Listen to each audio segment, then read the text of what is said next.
Chapter 6. The following morning was Mariah's testimony against Jeremiah Redwood. Since I had testified, I was allowed to sit in on the court proceedings. Alison could not be present, since her testimony would come in later. Mariah had decided to sub her normal graphic t-shirt for a black blouse and black pants. She looked like a mortuary assistant. Her black hair was partially dyed blue, which I worried would be used as evidence against her by Jeremiah Redwood's lawyer, John Justinson Jacobs. I couldn't help but notice some large flaws in the American justice system. There was tons of evidence that Jeremiah Redwood was behind all of this, but the defense was spending time focused on how I wasn't trustworthy and how Jeremiah Redwood was a cop, which meant he could never have committed any crimes. "Mariah, thank you for sharing your testimony," Shelley Hander said, batting her eyes as if trying to get rid of tears. "How did this event make you feel?" "Objection! This is a court of law and not a feelings and emotions court," John Justinson Jacobs roared, his large frame almost knocking out the table from underneath him. "Your Honor, the jury has every right to hear about the victim's mental state following the attack." Shelley was sweet, like a hummingbird trying to barter for sugar. "I'll allow it, but please, Shelley, keep it quick." Judge Pesley's voice sounded as broken as a clock store. Shelley gave a little clap with her fingers and seemingly pressed her cleavage to offer Judge Pesley a quick mental snapshot of her breasts. Judge Pesley looked as if he hated being a judge. Some Cleveland judges believed they ruled over Cleveland like gods of Babylon. Some believed themselves Irish white saviors of an urban wasteland. Whereas Judge Pesley was just passing the time in the courts of Cleveland, waiting for a day when he could retire in some condo in a rich area of the Carolinas. "Mariah, if you would," Shelley cooed like one of those pigeons that threw its chest out as it walked. "How did you feel?" "I felt attacked." Shelley had picked the wrong person to ask for feelings and opinions. She should have saved this bullshit for Alison, who would have whipped the court into a frenzy alongside Shelley. Shelley looked taken aback from Mariah's minimal language to a loaded question, but being the pro that she was, extended the conversation. And how did feeling attacked feel?" "It felt bad." A slight scowl appeared on Shelley Hander's face, the way a parent might look at their misbehaving kids in public, but Shelley was not going down without a fight. "Mariah, describe the emotional pain you still deal with because of the physical abuse from Mr. Redwood." Shelley pointed dramatically at Jeremiah Redwood, who looked disinterested. "Well, I had some bad dreams, and it was really scary at the time. But I'm a strong person. I was able to overcome the pain that Redwood tried to leave on me and countless other victims." Shelley could see that she had finally unearthed something and decided to end Mariah's testimony on a highlight. "That's all, Your Honor," Shelley said, turning to the prosecution's table. John Justinson Jacobs stood up in her place and prowled slowly onto the floor like he was taking the stage for a monologue. "Mariah, you said the attack felt bad, right?" "Yeah." "So you aren't sure of how it felt?"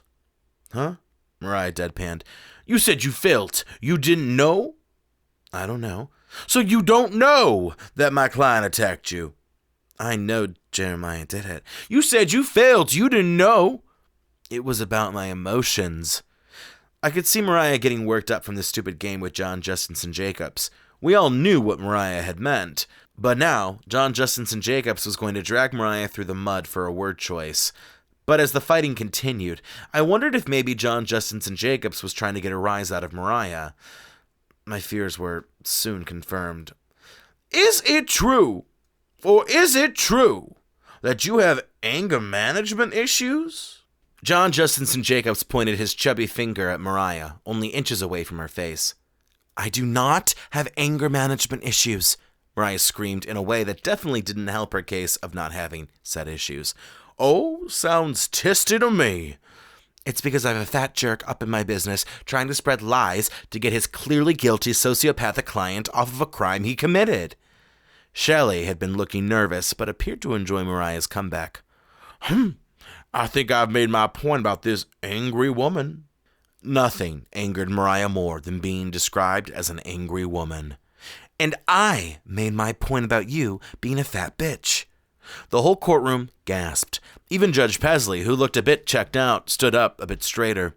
John Justinson Jacobs leaned into the dramatics and fell over, landing with a big thud on the floor. Shelley Hander's mouth was as wide as a bottom bitch on a Saturday night following ketamine. The jury ranged from oh to pissed. Mariah sheathed her teeth, realizing that this was not a good look. The bailiff helped John Justinson Jacobs to his feet, while Judge Pesley reminded Mariah about staying away from uncouth language in the courtroom. Mariah was excused thereafter, and once we exited the courtroom, she went into a diatribe flurry of hatred about John Justinson Jacobs. "He got your goat," I sighed. "Maybe he and Shelley are really smart." Vegas's information had revealed Maxamillion Ladorva's wife, Jenna Ladorva. If we could enlist Jenna, she might side with us and help us take the ring back from Maxamillion. "You know, it's almost dinner time," Alison piped up when Mariah and I got back to the office. I eyed my phone. "It's 4. "Exactly!" Alison began looking on her phone at places to eat. "The only thing we have in the fridge is stale sale lemon cake from the supermarket." "Ooh, that doesn't sound good," I grimaced. "But isn't that the cake you took from Vegas's place? Why take it if you didn't want it?" "Oh, I'm going to have that cake. It's just not for dinner, you know?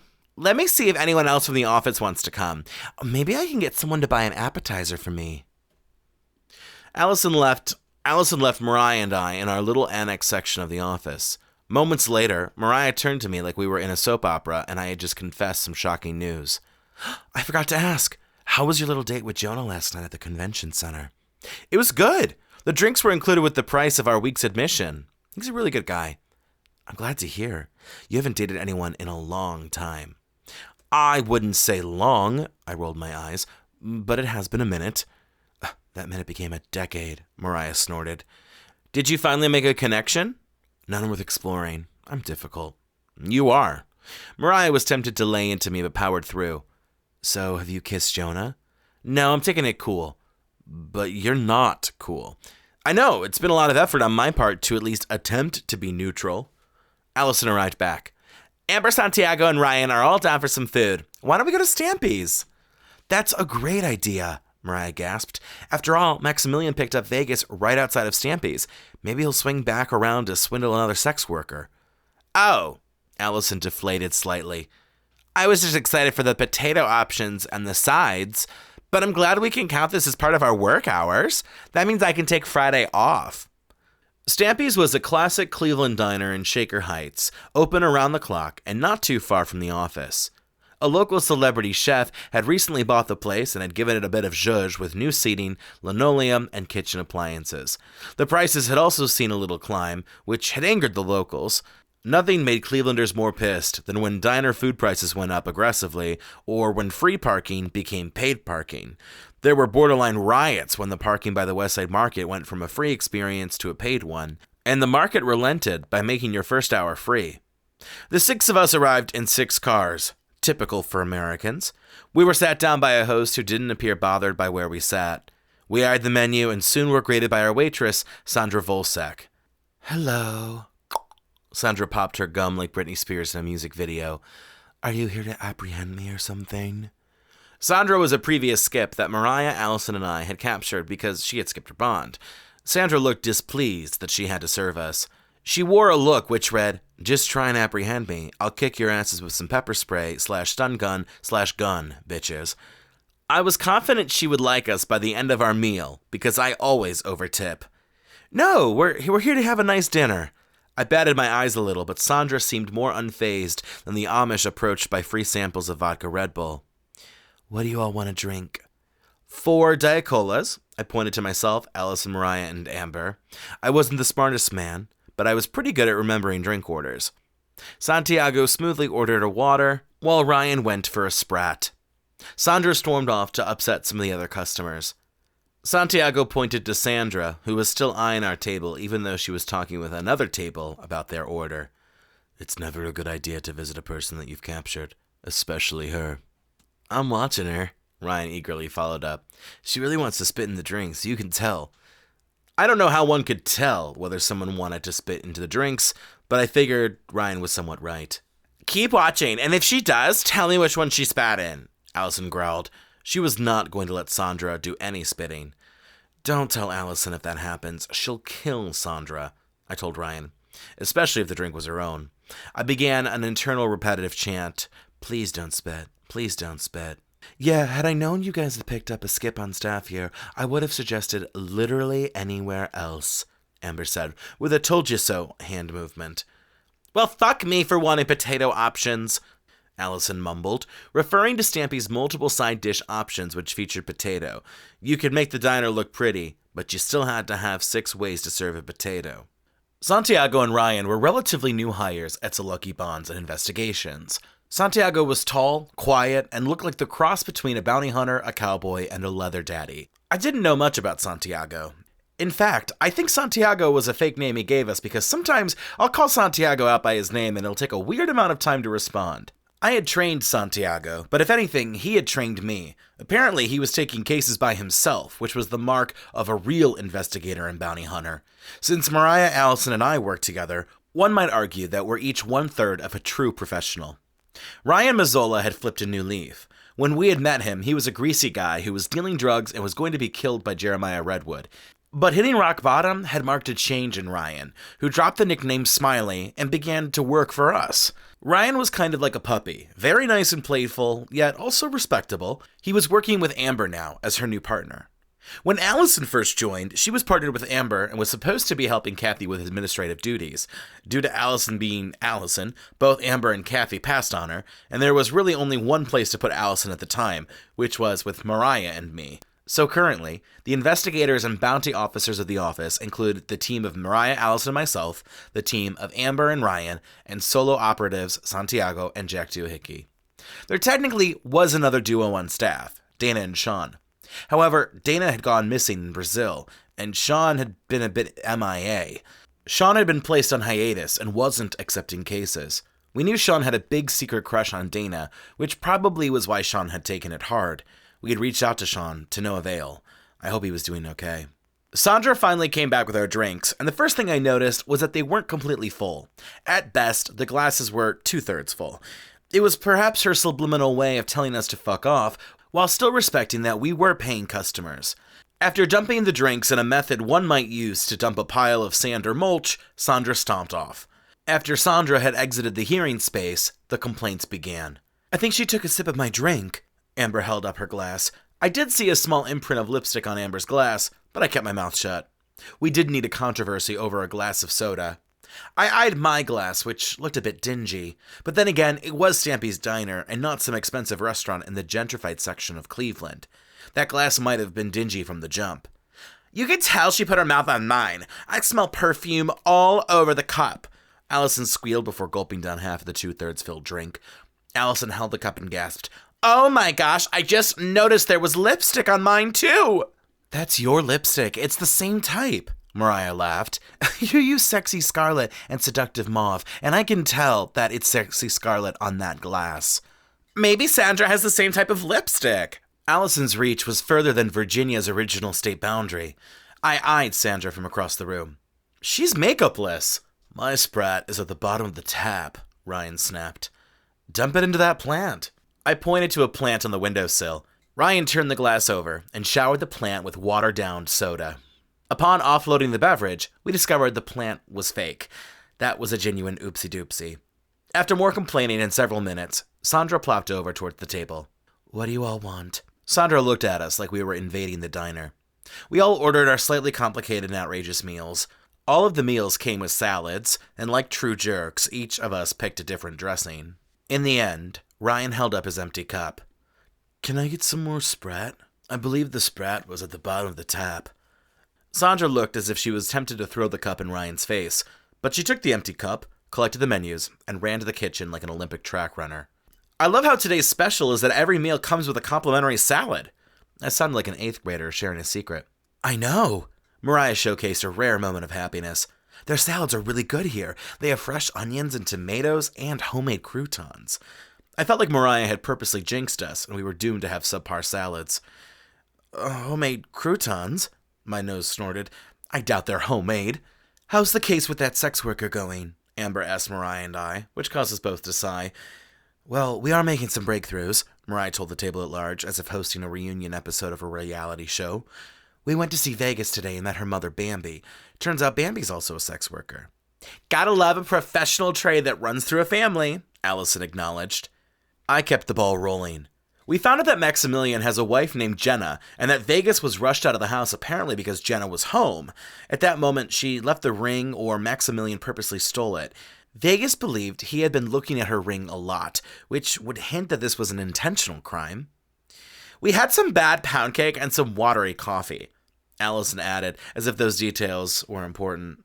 I know Jenna, Ryan told us, and we all turned to face him. My older sister and Jenna went to school together, and they had a dinner together at my mother's house a couple times. What do you know about Jenna? Santiago asked Ryan.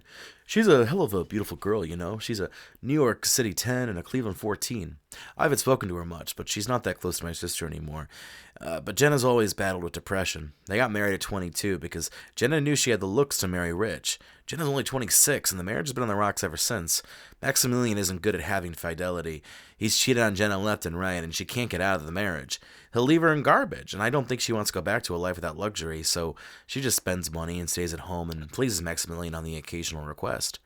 So he's out partying and cheating, and she stays at home or goes out spending money? Alison shouted. Damn! Two old ladies at the table next to us scathingly looked over. I understand the position she's in, Mariah commented. She can't leave Maxamillion because he'll leave her with nothing. How old is Maxamillion? Amber questioned. In his 40s, but he looks old, Mariah broadcasted. See, I don't trust people who look super old compared to their age, Alison blurted. Especially when they're Jeremiah Redwood. Buy any of that stem cell cream that makes your face look like a baby? The entire table whiplashed directly to look at Alison. There were so many necks that cracked at that moment, it sounded like a firework had gone off outside. Using stem cell cream? Mariah repeated. I don't know, I saw it on South Park, Alison defended her claim. There was a slam against the table, and once again we all turned to face Sandra, who had thrown the tray holding the salads onto the table. Everyone can take their own salad, Sandra admonished. I don't want to hear any whining. We each grabbed our respective salad, and Sandra pulled the tray from the table and threw it into the air. The tray landed in a corner of the restaurant where spare items were. The restaurant patrons gasped and viewed Sandra with true fear. The elderly had come for a good early bird special and were receiving entertainment they had not signed up for. She's not happy, for some reason, Mariah shared, as if we were unsure why a former captured skip would dislike us. This caused 6 nods around the table and 6 deep sips from beverages. We discussed more about Vegas and agreed that finding Jenna Ladorva and getting her side of the story would be key. The time continued to pass, and it was an hour later when we finally saw our entrees up at the pass. Entire large tables had been sat and fed during the wait for our meal. Another 15 minutes passed, and I could feel the entire table rumble with hunger and casual anger. Those entrees had been on that counter for 20 minutes at least, I squeaked. When are we going to get our food? I don't mind waiting. It gives us more time to look at the parking lot in case Maxamillion shows up, Mariah said. That's why we came, right? I had forgotten that this meal was also serving as a scouting mission. After another 10 minutes, Sandra carried the entrees over and plopped them on the table. Ryan and Amber's entrees got the most damage, since they were sitting at the far end. Their dishes slid down the table into a messed up pile that was hanging off the plate. A piece of the chicken pot pie crust landed on Amber's hair. Since I was wedged between Ryan and Santiago, my entree was also janky. My chicken was lopsided, and the pasta sauce had spilled out everywhere like uncontrollable blood. Sandra flew through the air and landed where the other waitresses were drinking cheap mimosas. This isn't that bad, I surprisingly noted. The chicken is rather tender, and the noodles don't taste funky or anything. My sandwich is crispy. I think they toasted my sandwich bread, Ryan nodded. Scandalous. The funny thing about Ryan was that even the simplest things could bring him joy. For example, he was experiencing a giddy reaction over his toasted sandwich bread. I'm sure even if someone had placed a letter on Ryan's desk saying some nasty thoughts, Ryan would laugh and think it was a joke. After finishing the entrees, Sandra stayed clear of our table. I wanted a refill of my diet soda, but I was forced to suck on the ice water blended remnants. It was close to 10 when Sandra walked over and brutishly inquired if we were done or not. Mariah, who could be extremely petty, chose this time to enact her revenge. Oh no, 2 cheesecakes, 1 berry pie, 1 coconut cream pie, 1 brownie with chocolate ice cream, and 1 lime milkshake. Thank you. Sandra walked away with a scowl on her face. Since Stampy's was open 24/7, I figured we would be here till midnight. The old people had cleared out, most likely due to the disturbing behavior of Sandra and Alison. Now the diner was filled with nightwalkers, truckers, drunks, and loners. "Did you see Saundra's face when Mariah ordered dessert?" Amber said quietly with a snicker. "She looked like someone had slapped her."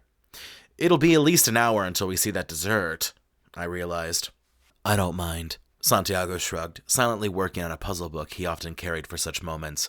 "I don't have anywhere to be until tomorrow." I smirked. "Tomorrow is in 2 hours." "Let's all make a pact," Mariah told the group. "We all don't come into work until noon." We all raised our hands in the air and shouted, "Amen." The night staff and guests looked at us. Saundra's face was so red you could boil asparagus on it. "Wait, when's Alison's testimony?" Amber questioned. "The day after tomorrow. I still gotta get my court look together." Alison closed her eyes, as if envisioning the various outfits she might wear. "Is there any chance Redwood gets off?" Ryan muttered. "'Cause if he's a free man, I think we all have to go into hiding." "It's really unlikely," Mariah kicked in. "You and Santiago are testifying tomorrow, right?" "Yeah," Ryan nodded. "It'll be fine," I lied, knowing it would be filled with drama. John Justin's and Jacob's strategy would involve painting Ryan as a former drug user turned nincompoop, and he'd probably say Santiago is shifty and quiet. "What time does Sandra's shift end?" Santiago inquired, and it was Alison who mewed. "Usually 9, but she seems to be working late tonight." "Is she purposefully staying late just to spite us?" I yelped.